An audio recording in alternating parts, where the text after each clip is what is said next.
جی السلام علیکم، امید ہے کہ آپ سب لوگ خیریت سے ہوں گے۔ ارشد شریف کو انصاف ملے گا یا نہیں ملے گا؟ ان کی اہلیہ کے وارنٹ گرفتاری جاری کر دیے گئے ہیں، ان کے پروڈیوسر کے بھی وارنٹ گرفتاری جاری کیے گئے ہیں۔ سامنے یہ آپ AR کی خبر دیکھ سکتے ہیں۔ ان کی اہلیہ کا کہنا ہے کہ میرے ناقابل ضمانت وارنٹ گرفتاری کا مجھے میڈیا سے پتہ چلا۔ ان کے پروڈیوسر جو علی عثمان ہیں ان کے بھی وارنٹ گرفتاری جاری کیے گئے ہیں، اور ارشد شریف کی فیملی جو ہے وہ سرکار کی مدعیت میں درج FIR کو پہلے ہی رد کر چکی ہے۔ یہ بڑی سمجھنے کی چیز ہے۔ یہ جو وارنٹ گرفتاری جاری کیے گئے ہیں، عدالت میں ایک مقدمہ چلایا جا رہا ہے، سرکار کی مدعیت میں ایک FIR درج کی گئی تھی، اس کے اوپر پروسیڈنگ کو آگے بڑھایا جا رہا ہے۔ ارشد شریف صاحب کی فیملی کہتی ہے ہم اس FIR کو نہیں مانتے، ہماری مدعیت میں FIR درج ہونی چاہیے۔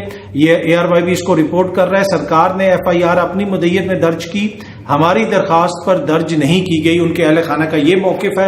ان کی بیٹی نے بھی اس حوالے سے ٹویٹ کی، عماد یوسف اور دیگر جو ARY کے ان کے کولیگز ہیں انہوں نے بھی اس کے اوپر ٹویٹ کی، ماریہ میمن صاحبہ نے بھی اس کے اوپر ٹویٹ کی۔ ماریہ میمن صاحبہ بھی لکھتی ہیں کہ ارشد شریف کا جو قتل ہے، ججز جو ہیں وہ وارنٹ گرفتاری ان کی اہلیہ کے جاری کر رہے ہیں۔ اس سے آپ اندازہ لگا لیں کہ کس قسم کی سچویشن ہے۔ ان کی بیٹی نے ٹویٹ کیا عدیل راجہ کی ٹویٹ کو۔ عدیل راجہ ارشد شریف کے قریبی ساتھی، ان کے پروڈیوسر تھے۔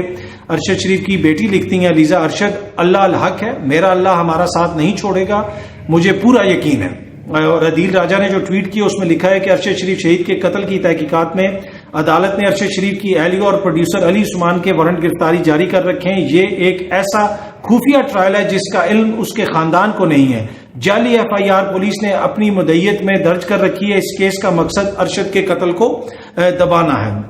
اب یہ مختلف قسم کی آراز سامنے آ رہی ہیں، لیکن ان کی اہلیہ کے وارنٹ اس طرح جاری کرنا کیا یہ مناسب ہے؟ وہ خاندان کتنی مشکل سے گزرا وہ بھی ہمیں پتہ ہے، پورے پاکستان کو پتہ ہے۔ اس موقع کے اوپر ارشد شریف صاحب نے ایک شعر پڑھا تھا، بلکہ ایک نظم پڑھی تھی ایک TV پروگرام کے دوران لائیو، اور وہ پھر بڑی مشہور ہوئی۔ اس کا کلپس بھی بڑے وائرل ہیں، ابھی بھی ہر جگہ پہ آپ کو ملیں گے، جس میں ارشد شریف نے کہا تھا لشکر بھی تمہارا ہے، سردار بھی تمہارا ہے، تم جھوٹ کو سچ لکھ دو، اخبار بھی تمہارا ہے، خون مظلوم زیادہ نہیں بہنے والا، ظلم کا دور بہت دن نہیں رہنے والا، ان اندھیروں کا جگر چیر کے نور آئے گا، تم ہو فرعون تو موسیٰ بھی ضرور آئے گا۔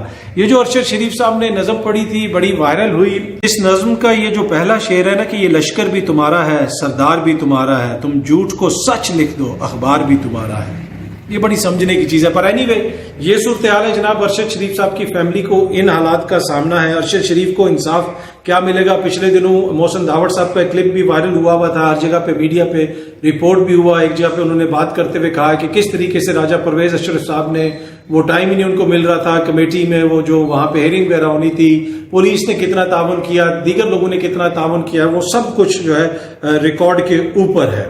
باقی ایک دو اور خبریں بھی ہیں جو میں آپ سے شیئر کرنا چاہتا ہوں۔ نون لیگ یہ کہہ رہی ہے کہ جناب ہم اپنا بیانیہ، وہ ہمارا جو الیکشنز کے اندر بیانیہ ہوگا وہ ہماری معاشی کارکردگی ہوگی 2013 سے 2018 تک۔ تو پھر تو اگر اسی طرح کا بیانیہ لے کے آپ نے جانا ہے تو 4 سال سے نواز شریف صاحب لندن میں بیٹھے ہیں، تو دیکھیں لندن میں کتنی آسودگی ہے، برطانیہ کی معاشی حالات کتنے اچھے ہیں، وہ بیانیہ لے کے آپ چلے جائیں تو یہ کتنی مذائقہ خیز قسم کی بات ہے کہ 16 ماہ کے دوران آپ نے حکومت میں کیا کیا، کتنا کچھ ڈیلیور کیا، وہ سب کے سامنے ہے، لیکن آپ بیانیہ وہ لے کے جائیں گے کہ 2013 سے 18 والا۔ اب یہ قوم جو ہے یہ کیا کوئی 80 اور 90 کی دہائی ہے کہ قوم اس کو سن لے گی اور قوم اس کو برداشت کر لے گی؟ باقی یہ جو خبر آپ سامنے دیکھ رہے ہیں یہ بھی بڑی امپورٹنٹ خبر ہے۔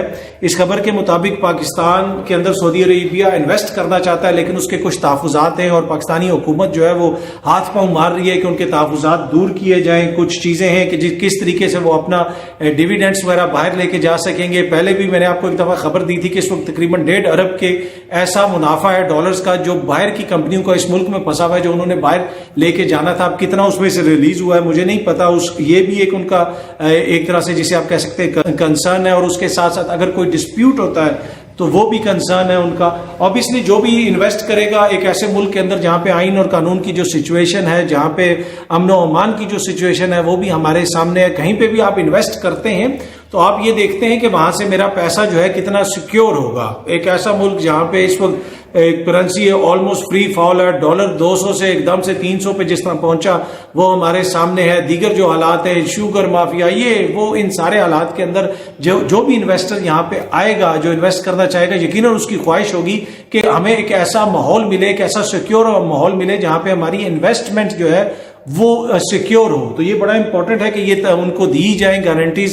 حکومت جو وقت ہے وہ بھی کوشش کر رہی ہے. SFIC جو کونسل ہے, اسپیشل فیسیلیٹیشن کونسل جو انویسٹمنٹ کے لیے بنائی گئی ہے, وہ بھی اپنا کردار ادا کر رہی ہے. اور سعودی عرب کی یہ خواہش ہے کہ وہ پاکستان کے اندر انویسٹ کرے, اور لیکن آپ انویسٹ وہاں پہ کرتے ہیں جہاں سے پروفٹ آتا ہے, تو بہت ساری چیزوں کو ہمیں دیکھنا پڑے گا. دوسرے G20 جو ہو رہا ہے اس کی سائڈ لائنز کے اوپر سعودی عرب, دیگر کچھ عرب ممالک, انڈیا اور امریکہ جو ہے وہ بھی کوئی اتحاد کرنا چاہ رہے ہیں, کوئی انویسٹمنٹس وغیرہ کرنا چاہ رہے ہیں, کوئی اکٹھا مل کے کام کرنا چاہ رہے ہیں. بنیادی مقصد تو وہی ہے, بزنس ہے. اور امریکہ کی خواہش ہے کہ وہ چائنا کو کاؤنٹر کرنے کے لیے, اس کا وہ جو روڈ بیلٹ کا انیشیٹو ہے اس کو کاؤنٹر کرنے کے لیے اپنے پروجیکٹ سامنے لے کے آئے. تو وہاں پہ ان کی بھی بات چیت چل رہی ہے. تو اس لیے ضروری ہے کہ ہم نے اپنے ملک میں اگر کوئی انویسٹمنٹ کروانی ہے تو ہم چیزوں کو بہتر کریں, آئین اور قانون کے مطابق چلیں. لیکن اس وقت جو حالات ہیں یہاں پہ کہ ارشد شریف کی بیگم کے وارنٹ جاری ہو رہے ہیں, ان کی اہل خانہ کو اس طرح ہراساں کیا جا رہا ہے, کیا یہ مناسب ہے؟ ویسے تو چیف جسٹس صاحب نے اس کے اوپر سموٹو لیا ہوا ہے. ہم امید کرتے ہیں کہ اس کے اوپر مزید جو ہے وہ دیکھیں گے کہ ایسے کیسے ہو سکا, کہ کیسے اس طرح ایک ٹرائل چلایا جا رہا ہے ان کی فیملی کی مرضی کے بغیر, اور پھر اس میں ان کے وارنٹ گرفتاری بھی جاری کیے جا رہے ہیں, ان کو مجبور کرنے کی کوشش کی جا رہی ہے. تو یہ کیا یہ رویہ مناسب ہے؟ کیا ایسے انصاف ہوگا؟ کیا ایسے ریاست شہید ارشد شریف کی خاندان کو انصاف دے گی؟ تو جو بھی حکام بالا ہیں ان کو اس معاملے کے اوپر نوٹس لینے کی ضرورت ہے اور دیکھنے کی ضرورت ہے. باقی جو صحافتی تنظیمیں ہیں ان کو بھی دیکھنے کی ضرورت ہے کہ ایک صحافی جو اس دنیا میں نہیں رہا, جس کو شہید کر دیا گیا, اب اس کے خاندان کے ساتھ جو سلوک ہو رہا ہے کیا یہ مناسب ہے؟ تو ہم امید کرتے ہیں کہ اس کے اوپر جو بھی حکومت وقت ہے اور اس کے ساتھ ساتھ جو ریلیونٹ دیگر اتھارٹیز ہیں اور سپریم کورٹ جو ہے اس کے اوپر دیکھے گی اور اس کا نوٹس لے گی. بہت جلدی آپ سب دوستوں سے دوبارہ ملاقات ہوگی. Thank you so much.